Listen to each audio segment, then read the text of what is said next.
ومن آياته أن خلق لكم من أنفسكم أزواجا لتسكنوا إليها وجعل بينكم مودة ورحمة إن في ذلك لآيات لقوم يتفكرون. النبي صلى الله عليه وسلم يا معشر الشباب من استطاع منكم الباءة فليتزوج فإنه أغض للبصر وأحسن للفرج ومن لم يستطع فعليه بالصوم فإنه له وجاء. شادی نکاح یہ ایک ایسا رشتہ ہوتا ہے اور ایک ایسا بندھن ہوتا ہے جس کے ذریعہ صرف ایک اجنبی لڑکا اور ایک اجنبی لڑکی ہی نہیں بلکہ دو خاندانوں کا آپس میں ملاپ ہوتا ہے. اس رشتے سے صرف دو لوگوں کا ربط نہیں ہوتا بلکہ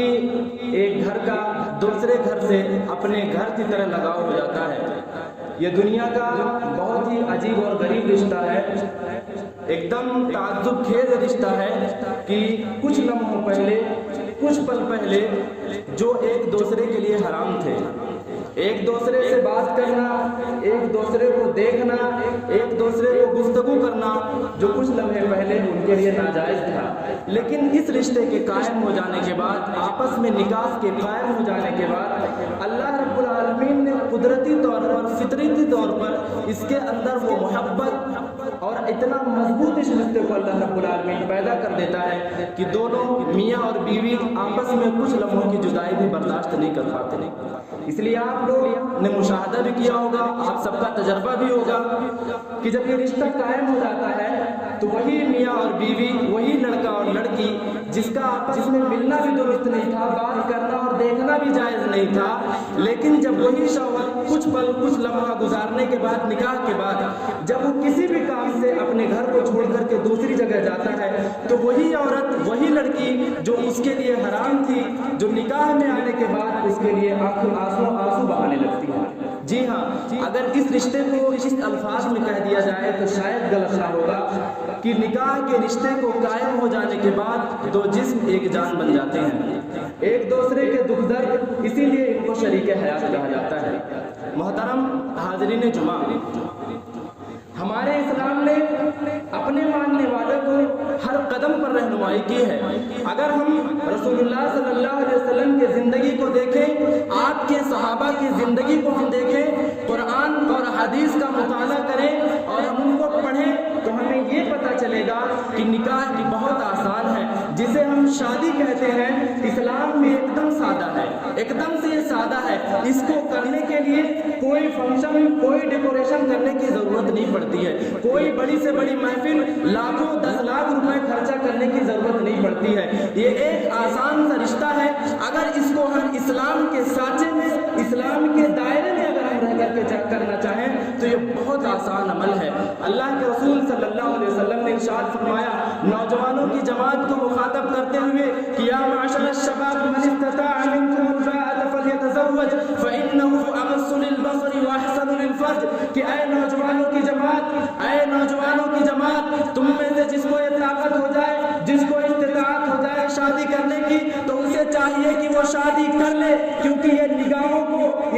کو نیچی رکھتی ہے, آدمی کو باحیا بنا دیتی ہے, آدمی کے آنکھوں کے اندر شرم و حیا جاتا ہے, آدمی بہت ساری برائیوں سے بچ جاتا ہے, وہ غلط راستے کی طرف نہیں جاتا کیونکہ یہ آنکھوں کو جھکا دیتی ہے. فإنه أغض للبصر وأحسن للفرج, اور اسی طرح سے شرمگاہ کی محافظ ہو جاتی ہے, آدمی کو برائیوں کے راستے کی طرف نہیں جانے دیتی ہے, یہ محافظ بنا دیتی ہے. اور رسول اللہ صلی اللہ علیہ وسلم نے ارشاد فرمایا جس کو اس چیز کی طاقت نہ ہو, جس کو طاقت نہ ہو, آپ نے فرمایا کہ اس کو چاہیے کہ وہ روزہ رکھے, کیونکہ یہ ڈھال ہوتا ہے, یہ ڈھال ہوتی ہے. محترم حاضرین جمعہ, میں آپ کو یہ بتانا چاہتا ہوں کہ ہمارے شریعت نے اپنے بندوں سے نکاح کے موقع پر جن چیزوں کا مطالبہ کیا ہے وہ صرف اور صرف ایجاب اور قبول ہے. اس وقت دو عادل گواہوں کا ہونا ضروری ہے,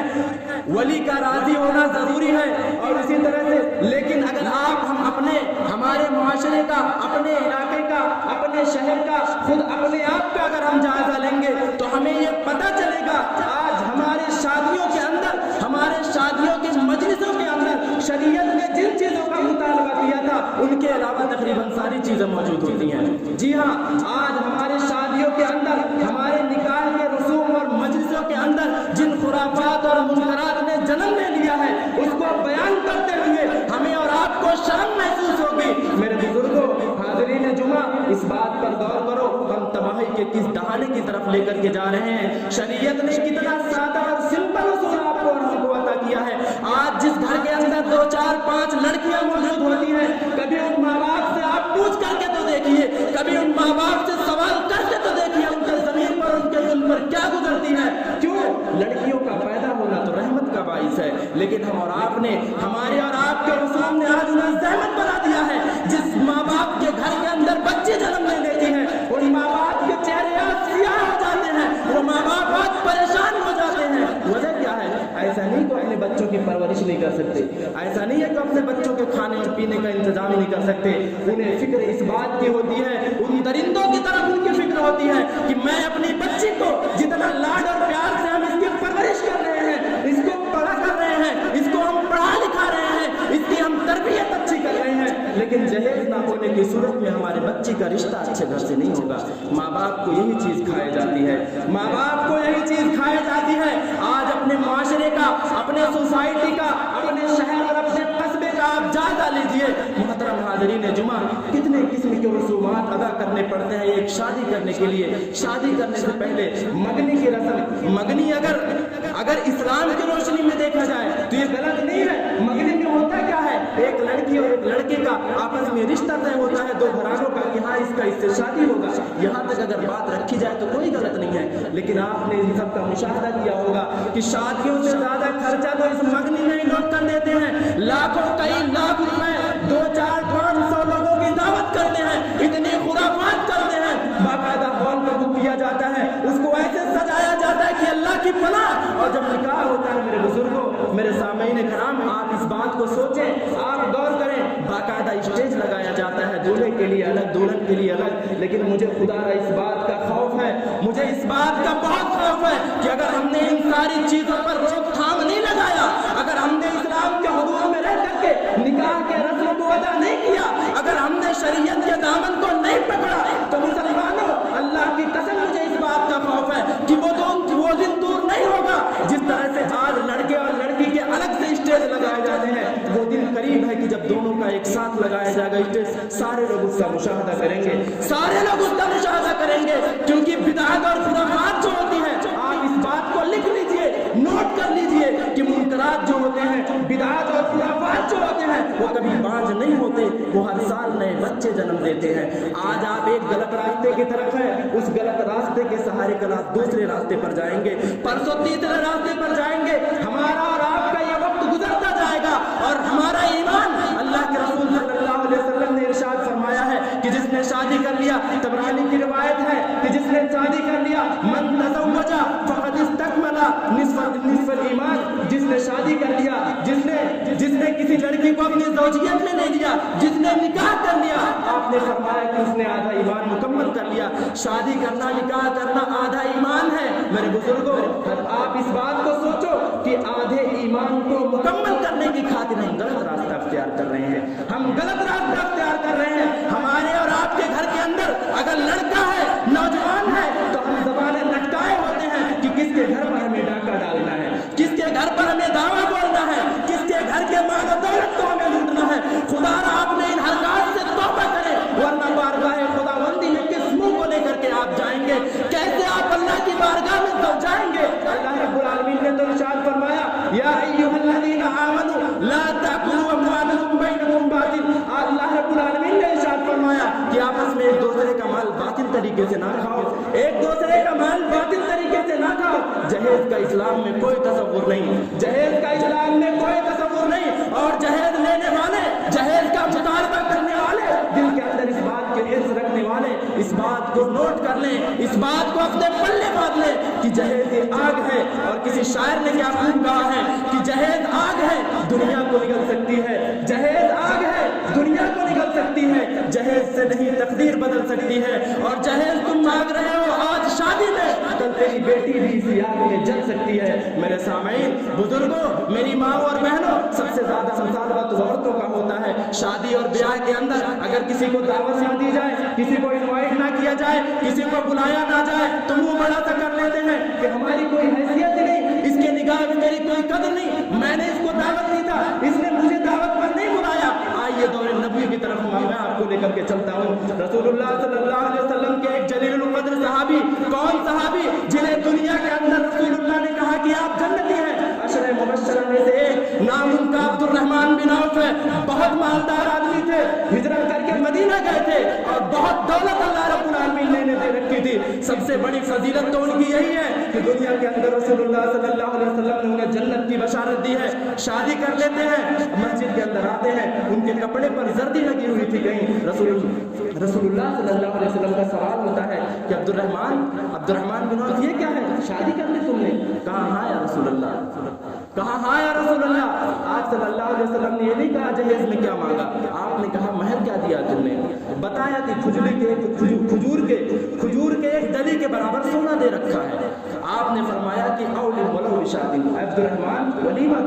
ولیمہ کرو چاہے ایک بکری ہی کیوں نہ. حضرات, میں آپ کو اس حدیث کی جو تصویر دکھانا چاہتا ہوں, میں آپ کو اس کی وہ تصویر دکھانا چاہتا ہوں. رسول اللہ صلی اللہ علیہ وسلم کے ایک جلیل القدر صحابی, عشرہ مبشرہ, جن کے جنتی ہونے کے بارے میں کسی کو شک نہیں. پیغمبر صلی اللہ علیہ وسلم سے محبت کتنی صحابہ کو تھی آپ جانتے ہیں, بتلانے کی ضرورت نہیں ہے. اگر محبت نہ ہوتی تو مکہ کے اندر ساری چیزیں چھوڑ کر مدینہ کی طرف, بالکل ایک بھی پیسہ نہیں تھا ان کے پاس, ساری چیزیں مکہ میں چھوڑ کر مدینہ ہجرت کر گئے تھے, صرف محبت اللہ کی خاطر, اللہ اور اس کے رسول کی محبت کی خاطر. لیکن شادی کیا رسول اللہ صلی اللہ علیہ وسلم کو ہی نہیں بتایا. آپ سوچیں امام الانبیاء سید ولد آدم کو ہی خبر نہیں ہے کہ حضرت عبد الرحمن بن عوف نے شادی کر لی ہے. اور ہم اور آپ کون ہوتے ہیں کہ اگر مجھے یا آپ کو یا کسی کو اگر کوئی شادی میں اپنے نہ بلائے, کیا معلوم اس کی کیا مجبوری تھی. آپ جانتے ہیں کسی کے حالات کو, اس نے کیوں نہیں بلایا, اس کا مطالبہ آپ کیوں کرتے ہیں؟ گویا کہ یہ دھندا لوگوں نے بنا رکھا ہے, یہ سودا ہے, یہ ڈیل ہے کہ اگر مجھے آپ اپنی شادی میں بلائیں گے تو میں آپ کو بلاؤں گا, آپ نے نہیں بلایا تو میں آپ کو نہیں بلاؤں گا, میں نے آپ کو بلایا, آپ میری شادی میں نہیں آئے تو آپ بلائیں گے, میں نہیں جاؤں گا. حضرات, یہ سب کیا ہے؟ اس کا اسلام سے کوئی تعلق نہیں, اس کا اسلام میں کوئی تصور نہیں. ذرا عبد الرحمن بن عوف رضی اللہ عنہ کی سیرت کو آپ پڑھ کر کے تو دیکھیں, اتنے بڑے صحابی ہیں, اور مدینہ بھی کہیں بہت بڑا نہیں تھا اس وقت, بہت بڑا نہیں تھا مدینہ, ایک چھوٹا سا شہر تھا. لیکن اسی شہر کے اندر حضرت عبد الرحمن بن عوف رضی اللہ عنہ نے شادی کر لی, اور اللہ کے رسول صلی اللہ علیہ وسلم کو خبر بھی نہ ہوئی. مسجد کے اندر آئے, کپڑے پر سردی لگی تھی, اسے دیکھ کر کے اندازہ لگایا کہ آپ نے شادی کر لی ہے, اور آپ نے حکم دیا کہ ولیمہ کرو. حضرات, اسلام آپ کے خوشیوں میں رکاوٹ نہیں بنتا, اسلام آپ کو خوش ہونے سے اور خوشی کا اظہار کرنے سے اور خوشی منانے سے آپ کو نہیں روکتا. جو جائز طریقہ ہے, آپ دعوت دیں لوگوں کو, آپ کھلائیں, لیکن اتنا کھانا کھلائیں جتنا انسان کا پیٹ کا مطالبہ کرتا ہے. 10 قسم کی ڈش بنوا کر کے آپ قوم کا پیسہ گرچہ آپ کا ہے, اللہ نے آپ کو دے رکھا ہے, لیکن آپ اسے ناجائز طریقے پر نہیں خرچ کر سکتے, اسراف اس کے اندر نہیں کر سکتے. اللہ رب العالمین نے ارشاد فرمایا کہ ان المبذرین کانوا من اخوان الشیاطین, کہا مبذرین جو بیجا خرچ کرنے والے, مال آپ کا ہے, دولت آپ کی ہے, کمایا آپ نے ہے, محنت آپ نے کی ہے, تجارت آپ کا ہے, دیا ہے رب نے, گرچہ آج اللہ نے آپ کو اس کا حاکم بنایا ہے, لیکن آپ اس کو ناجائز اور اسراف طریقے سے خرچہ نہیں کر سکتے. اگر خرچہ کریں گے تو دیکھیں, میں نہیں کہہ رہا, رب کا قرآن کہہ رہا ہے کہ مبذرین جو ہوتے ہیں بیجا خرچ کرنے والے, اسراف کرنے والے, کہا اللہ رب العالمین نے کہ وہ شیطانوں کے بھائی ہیں. بزرگوں, کیا آپ اور میں شیطان کا بھائی بننا پسند کریں گے؟ اگر آپ کو کہا جائے, میں کہوں کہ تم شیطان کے بھائی ہو, میرا کیا حشر کرو گے؟ آپ کا دوست آپ کو کہے کہ تم شیطان ہو, تم شیطان کے بھائی ہو, جھگڑا کر لو گے. رب کہہ رہا ہے کہ اگر ناجائز طریقے سے تمہاری ہی دولت اگر تم خرچ کرو گے تو لوگوں سنو, تم سب کچھ ہو سکتے ہو, لیکن نبی کریم صلی اللہ علیہ وسلم سے سچے محبت کرنے والے نہیں ہو سکتے, قرآن پر کامل ایمان رکھنے والے نہیں ہو سکتے. تمہارا دعویٰ گرچہ ہے, اور سب سے بڑی چیز یہ ہوتی ہے کہ بچوں کی خوشیوں کی خاطر یہ ساری چیزیں کی جاتی ہے. بزرگوں, میں آپ سے کہنا چاہتا ہوں کہ اگر آپ کے بیٹے کی اس بات میں خوشی ہے کہ آپ کا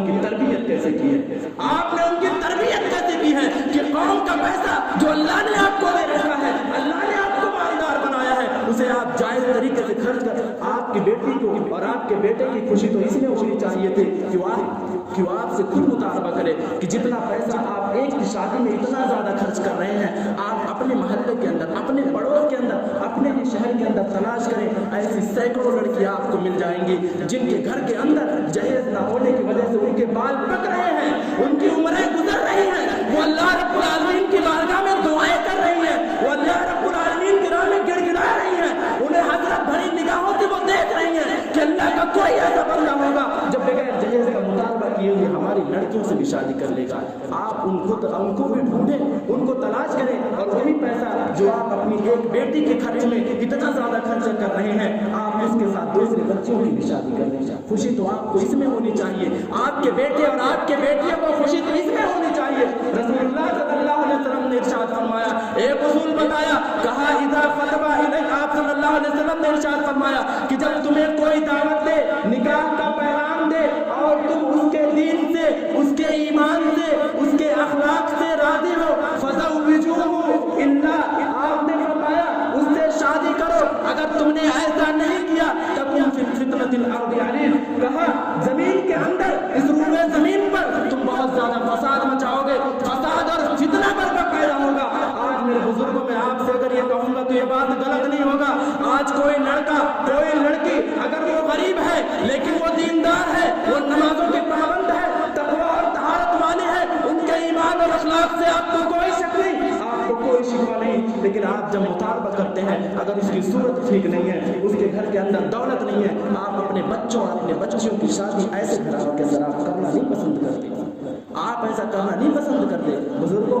آپ اس بات کو سمجھیں،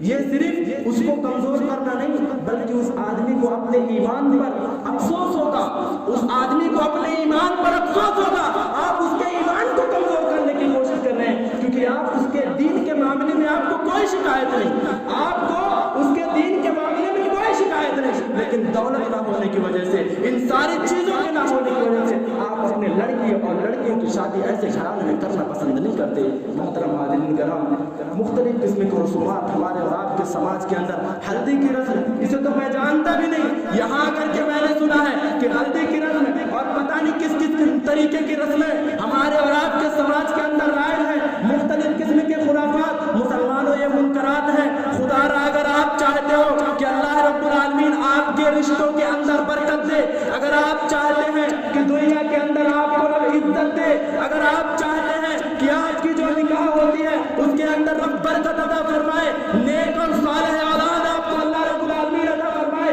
اگر آپ چاہتے ہیں کہ قیامت کے دن آپ کے یہ مال جو آپ نے خرچ کر رکھے ہیں اس کی وجہ سے آپ کو سزا نہ دیا جائے، اگر آپ چاہتے ہیں کہ دنیا کے اندر بھی اللہ رب العالمین آپ سے راضی ہو جائے، آپ کو عزت دے، تو رب کے قانون پر آپ عمل کریں اور لوگوں کو راضی کرنے کے لیے رب کو ناراض نہ کریں، اور لاکھوں 10 لاکھ روپے جو آپ شادیوں میں خرچ کرتے ہیں اور آپ خواہش بد اتنی رکھتے ہیں، لوگ کیا کہیں گے؟ لوگ کیا کہیں گے؟ حضرات، آپ اس بات کو لکھ لیں، آپ اس بات کو لکھ لیں، آپ چاہے کروڑوں روپے خرچ کر دیں، لوگ وہ چیز اپنی زبان سے کبھی نہیں کہیں گے جس کے سننے کی آپ خواہش مند ہیں، وہ بات لوگ اپنی زبان سے کبھی نہیں کہیں گے جس کے آپ سننے کے خواہش مند ہیں، چاہے جتنی دولت آپ خرچہ کر دیں، چاہے جتنا پیسہ آپ لٹا لیں، لیکن نکتہ چینی کرنے والے ایک جو ہی کہیں گے، بلکہ اگر میں یوں کہہ دوں کہ اگر آپ کسی کو اڑ کر کے بھی دکھا دیں گے، آپ کسی کو اڑ کر کے بھی دکھا دیں گے، تو جس کو عیب نکالنا ہے وہ یہ نہیں کہے گا کہ اتنا قابل ہو گیا ہے، اتنا اچھا ہو گیا ہے کہ یہ اڑ رہا ہے، بلکہ کہیں گے دیکھو اسے چلنا نہیں آتا،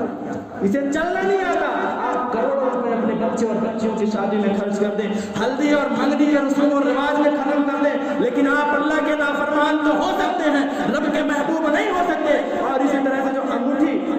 رنگ پہنائی کی جو رسم کی جاتی ہے، اللہ البانی رحمۃ اللہ علیہ نے پوری ایک کتاب لکھ دی ہے اور انہوں نے یہ ثابت کیا ہے کہ یہ مسلمانوں کا طریقہ نہیں ہے بلکہ یہودیوں سے لیا گیا یہ طریقہ ہے، یہ یہودیوں سے لیا گیا طریقہ ہے۔ جی ہاں مسلمانوں، یہ یہودیوں سے لیا گیا طریقہ ہے، اور ان کے شادی کرنے کا طریقہ علامہ البانی رحمۃ اللہ علیہ نے بتلایا ہے کہ یہی ہے کہ وہ 3 مرتبہ انگوٹھی پہناتے ہیں، 3 کلمہ تو پہناتے ہیں، نکالتے ہیں،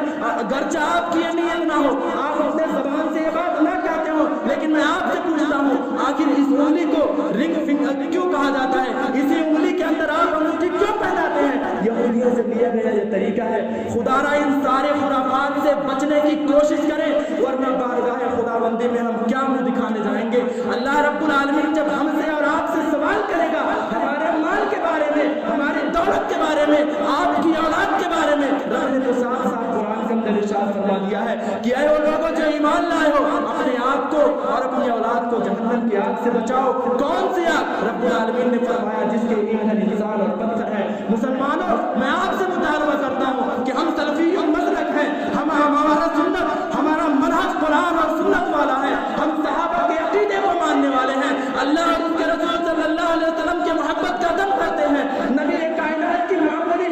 سنتوں پر ہم سب کچھ چھوڑنے کے لیے تیار ہیں، ہم سب کچھ قربان کرنے کے لیے تیار ہیں، لیکن منہج رسول سے سمجھوتا کرنے کے لیے نہیں تیار ہیں۔ ہم رفع الیدین کرتے ہیں، آمین بالجہر بولتے ہیں، لیکن مسلمانوں ہماری شادیاں رسم و رواج والی، ہماری شادیاں دہیج والی، ہماری شادیاں خرافات والی، ہماری شادیاں منکرات والی، ہماری شادیاں کیسی ہیں جو اللہ اور اس کے رسول صلی اللہ علیہ وسلم کو نہیں پسند ہے؟ ہماری شادیاں آج کیسی ہیں جس پر کسی صحابی نے عمل نہیں کیا؟ ہماری شادیاں آج کیسی ہیں جس میں صرف اور صرف خرافات ہے، غیروں سے لے کے یہ ساری چیزیں ہیں؟ خدا نے ان ساری چیزوں سے توبہ کیجیے، ان ساری چیزوں سے بچنے کی کوشش کیجیے۔ یہ منکرات آپ کے ساتھ نہیں جائیں گے، یہ منکرات صرف اور صرف ہمارے اور آپ کے ضمیر کو مردہ کر رہے ہیں، اور وقتاً فوقتاً تدریج بتدریج دھیرے دھیرے ہم تباہی کے اس دہانے پر چلے جائیں گے جہاں سے واپس آنا ہمارے لیے ناممکن ہوگا۔ اس لیے اپنے قوم کی فکر کریں، اپنے قوم کی فکر کریں، خصوصاً وہ حضرات جنہیں اللہ رب العالمین نے مال اور دولت دے رکھا ہے،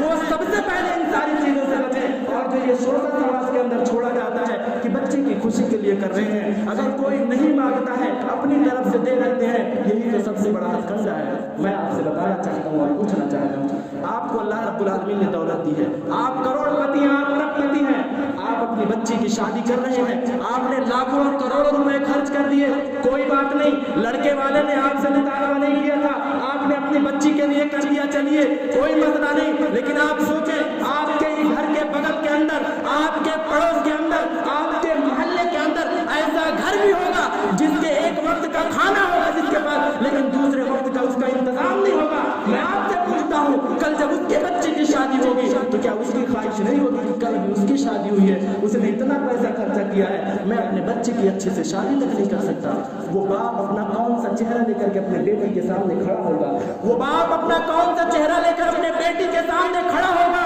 اس لیے مسلمانوں ان ساری خرافات سے توبہ کرو کہ ہم خوشی سے کر رہے ہیں، ان کا مطالبہ نہیں ہے۔ جب تک امیر لوگ اس بات سے نہیں رکیں گے تب تک یہ سماج اچھا نہیں ہو سکتا۔ مسلمانوں اگر آپ چاہتے ہیں کہ بارگاہ خداوندی میں آپ کا خرچ کیا ہوا دولت، آپ کی خرچ کی ہوئی کمائی، آپ کی یہ گاڑی کمائی اللہ کی بارگاہ میں قبول ہو تو فقراء اور مساکین اور یتیم اور بیواؤں کا آپ سہارا بنے، ان کی بھی فکر کریں، ان کی بھی فکر کریں، ان کی خبر جوئی رکھیں، اور ان ساری خرافات سے اپنے مال اور دولت کو بچا کر کے ان غریب بچیوں کی بھی آپ فکر کریں جو شادیوں کے لیے ترس رہی ہیں۔ حضرات گرامی، باتیں تو بہت ساری بتلائی جا سکتی ہیں، آپ سب جانتے ہیں، آپ اس سب بڑے بزرگ ہیں، اس معاشرے کو آپ مجھ سے کہیں زیادہ بہتر جانتے ہیں، معاشرے کا اصلاح کیسے ہو سکتا ہے آپ ہم سے بہتر جانتے ہیں، اس لیے ان ساری چیزوں پر اگر کوئی کنٹرول کر سکتا ہے تو آپ سب ہیں۔ آپ سب اگر قدم نہیں اٹھائیں گے تو آنے والی نسل اور خراب ہو جائے گی، آنے والی نسل اور تباہی کے دہانے پر چڑھ جائے گی۔ اس لیے خدارا آپ اپنے بچوں کا، آپ اپنے بچیوں کی شادی رسول اللہ صلی اللہ علیہ وسلم کے طریقے پر کریں، آپ خوشی منائیں، خوشی کا موقع اسلام دیتا ہے، اس سے کسی کو منع نہیں کرتا، آپ ولیمہ کریں جیسا کہ حضرت عبد الرحمن بن عوف رضی اللہ عنہ کو حکم دیا رسول اللہ نے کہ اول موت کی شادی آپ دل کھول کر کے لوگوں کو کھلائیں، لیکن بیجا ان کھانوں کا استعمال نہ کریں۔ آپ اپنے انڈیا کے اندر ان مختلف علاقوں کا بھی جائزہ لیں جہاں لوگ ایک ٹکڑے روٹی کے لیے ترس رہے ہیں اور آپ یہاں ڈیگ بھر بھر کر کے کھانا کھلوا رہے ہیں۔ آپ کبھی سیریا، فلسطین، برما ان جیسے ملکوں کا بھی سوچیں، ایک بار تصور نہ ہے کہ وہاں ہمارے اور آپ کے اسلامی بھائی جو ہمارے خون سے رشتے سے بھی زیادہ مضبوط ہوتے ہیں، کلمہ گو بھائی ہمارے ایک ایک وقت کے لقمے کے لیے تڑپ رہے ہیں، مر رہے ہیں بھوک اور پیاس کی وجہ سے۔ کم از کم ان ساری چیزوں کے لیے سوچیں، ان کے لیے دعا کریں اور اپنی مال و دولت کو اپنے علاقے میں رہنے والے غریب مسلمان